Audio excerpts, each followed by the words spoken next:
Hello all, welcome to my channel. ఇవాళ recipe తాలికల పాయసము. దీన్ని ఎలా చేసుకోవాలో చూద్దాము. దీనికి కావాల్సిన పదార్థాలు బియ్యపిండి, ఎండు కొబ్బరి, కాజు, బాదాము, ఇలాచీ పొడి, సాల్ట్ అండ్ గసగసాలు అండ్ సారపలుకులు ఉంటే దీనిలో యాడ్ చేసుకోండి. నా దగ్గర లేవు, సో వేయలేదు. అండ్ గోధుమ పిండి, చక్కెర అండ్ వాటర్. దీనికి 1 కప్ గోధుమ పిండికి 1 కప్ బియ్యం పిండి, 2 కప్స్ షుగర్ అనమాట.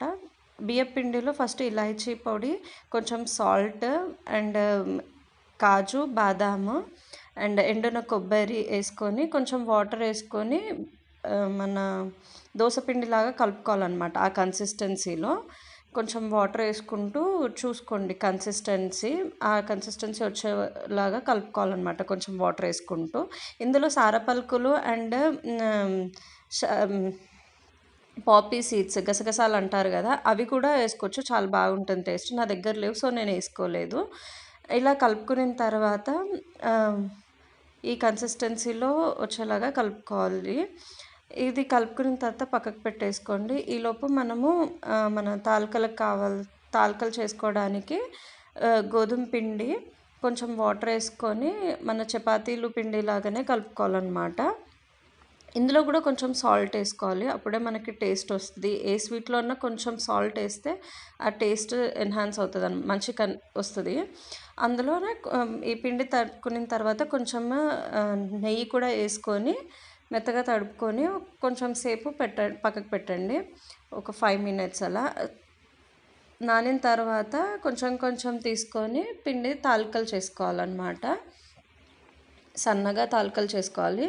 ఈ తాలికలు చేసుకునే లోపు మనము ఒక గిన్నెలో 2 కప్స్ షుగర్, 2 కప్స్ వాటర్ పోసి కొంచెం బాయిల్ చేసుకుందాము. ఫస్ట్ షుగర్ వేసేసి అందులోనే నేను 2 కప్స్ పిండి అండ్ గోధుమ పిండి, బియ్య పిండి 2 కప్స్ తీసుకున్నాను కాబట్టి 2 కప్స్ షుగర్ తీసుకున్నాను. మీ ఇష్టం, ఇక్కడ షుగర్ ఎక్కువ తింటే కొంచెం ఎక్కువ వేసుకోండి, లేదా తక్కువ అనుకుంటే తక్కువ చేసుకోవచ్చు, నో ప్రాబ్లం.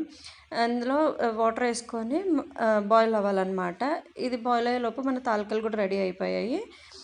ఈ తాలికలని ఇది షుగర్ మొత్తం కరిగిపోయిన తర్వాత కొంచెం బాయిల్ అవుతూ ఉండగా ఈ తాలికలన్నీ అందులో వేసేసుకోవాలన్నమాట. అండ్ ఈ స్వీట్ కొంచెము కన్సిస్టెన్సీ చూడడానికి కొంచెం థిక్గానే వస్తుంది, పల్చగా ఉండదు. దీన్ని స్టోరేజ్ కూడా చేసుకోవచ్చు అనమాట. అంటే మనం ఎంత కావాలో క్వాంటిటీ అంత ఒక సపరేట్ బాక్స్లలో పెట్టుకొని ఆ రోజుకి ఆ బాక్స్ కంప్లీట్ అవ్వాలి అని అనుకునే వాళ్ళు అట్లా తీసుకోవచ్చు అనమాట. ఇట్లా 4 to 5 days కూడా ఈ స్వీట్ ఉంటుంది. ఇలా తాలికలన్నీ వేసుకున్న తర్వాత ఇందులో కొంచెం గీ కూడా యాడ్ చేసుకోండి, సో స్టిక్ అవ్వవు తాలికలు. అండ్ మనం చేసుకునేటప్పుడు కూడా కొంచెం గీ రాసుకొని చేసుకుంటే ఒకదానికొకటి స్టిక్ అవ్వదన్నమాట. ఇలా మంచిగా ఉడికిన తర్వాత అది కలర్ చేంజ్ అవ్వాలి. అండ్ కొంచెం ఒకటి చెక్ చేసుకోవాలనుకుంటే వన్స్ ఒక తాలిక తీసుకొని అది ఈజీగా బ్రేక్ అవ్వట్లేదు అని అంటే అది ఉడికింది అన్నట్టుగా అలా చెక్ చేసుకోవాలి. చూడండి, ఇక్కడ నేను చూపిస్తున్నాను చూడండి.